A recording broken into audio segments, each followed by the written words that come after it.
Introduction to the Book of Ruth. The Book of Ruth is an intimate love story that was put into written form around 1000 BC. The book is named after Ruth, a young widow from Moab, a country east across the Jordan River from Israel. The story stands in contrast to its setting in a dark period of Israel's history, as recorded in the Book of Judges. During this period, the nation of Israel began to worship idols. Through the influence of her Israelite mother-in-law, Naomi, Ruth turns from the idols of Moab to follow the one true God. Ruth's profession of faith in Israel's God is one of the strongest statements of personal faith in the Old Testament.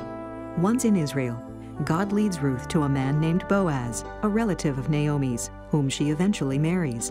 As a result, Ruth becomes the great-grandmother of Israel's beloved King David, thus placing her in the line of the Messiah. As you listen, consider how God pursues us and provides salvation for those who follow him.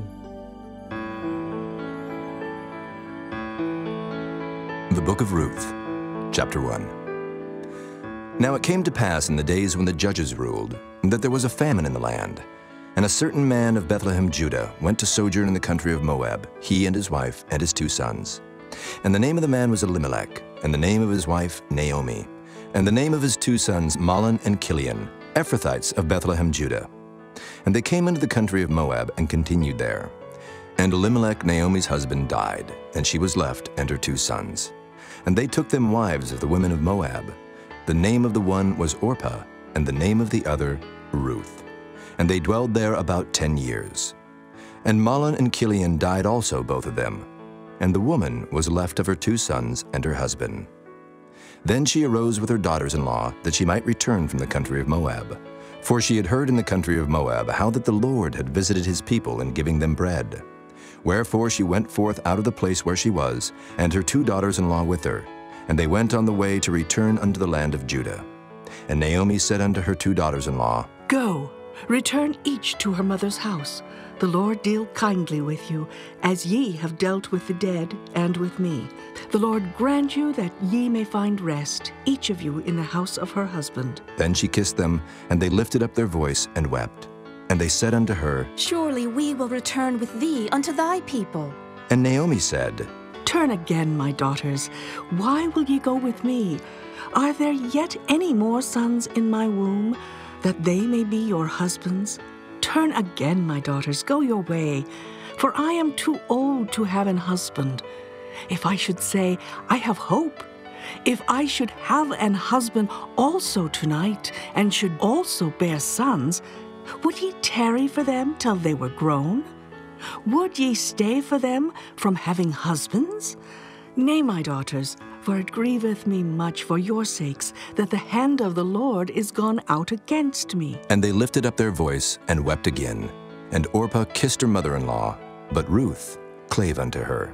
And she said, Behold, thy sister-in-law is gone back unto her people and unto her gods.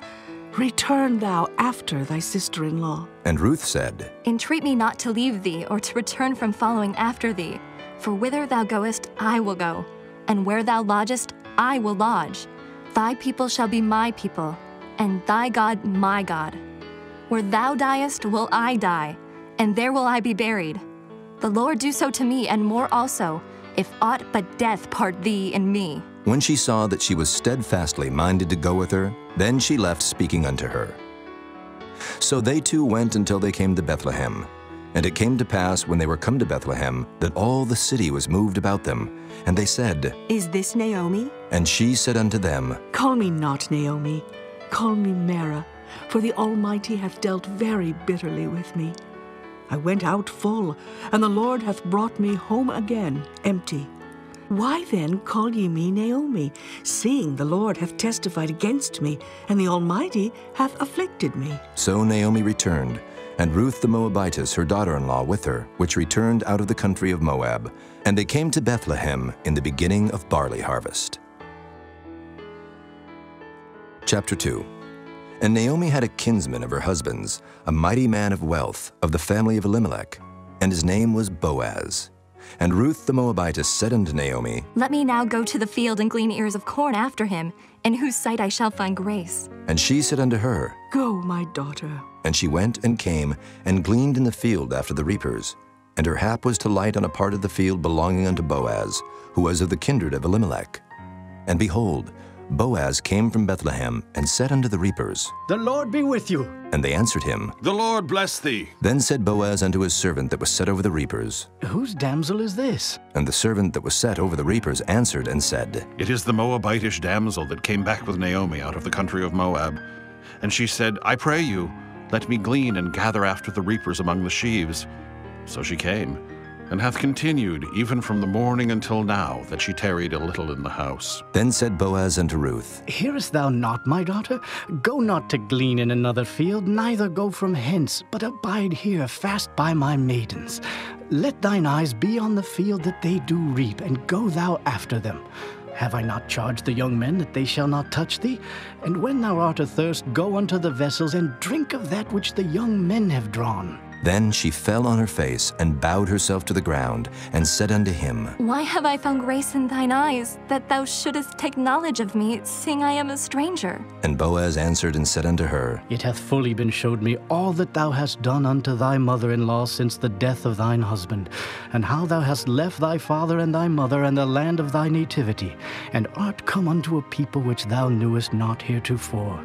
The Lord recompense thy work, and a full reward be given thee of the Lord God of Israel, under whose wings thou art come to trust. Then she said, Let me find favor in thy sight, my Lord, for that thou hast comforted me, and for that thou hast spoken friendly unto thine handmaid, though I be not like unto one of thine handmaidens. And Boaz said unto her, At mealtime come thou hither, and eat of the bread, and dip thy morsel in the vinegar. And she sat beside the reapers, and he reached her parched corn, and she did eat, and was sufficed, and left.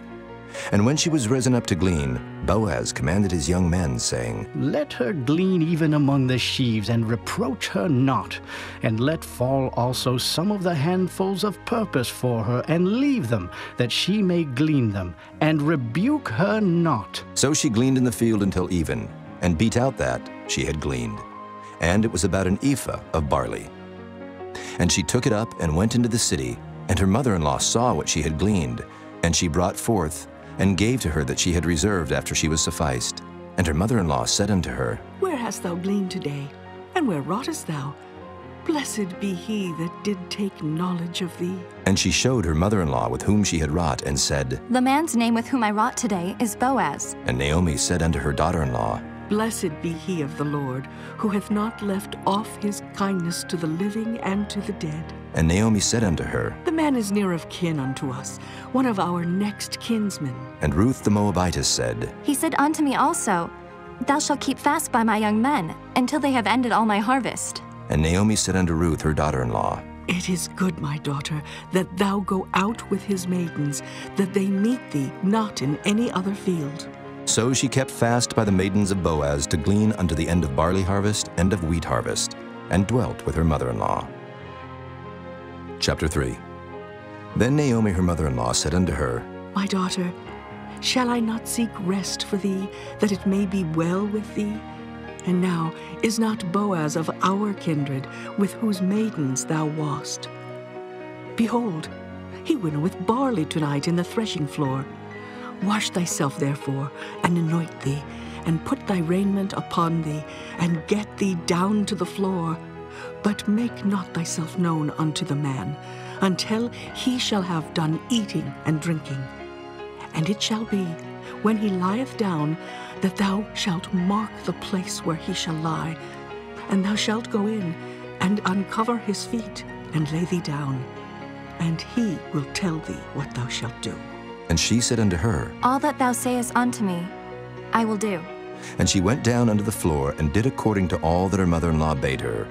And when Boaz had eaten and drunk, and his heart was merry, he went to lie down at the end of the heap of corn. And she came softly, and uncovered his feet, and laid her down. And it came to pass at midnight that the man was afraid, and turned himself, and behold, a woman lay at his feet. And he said, Who art thou? And she answered, I am Ruth thine handmaid.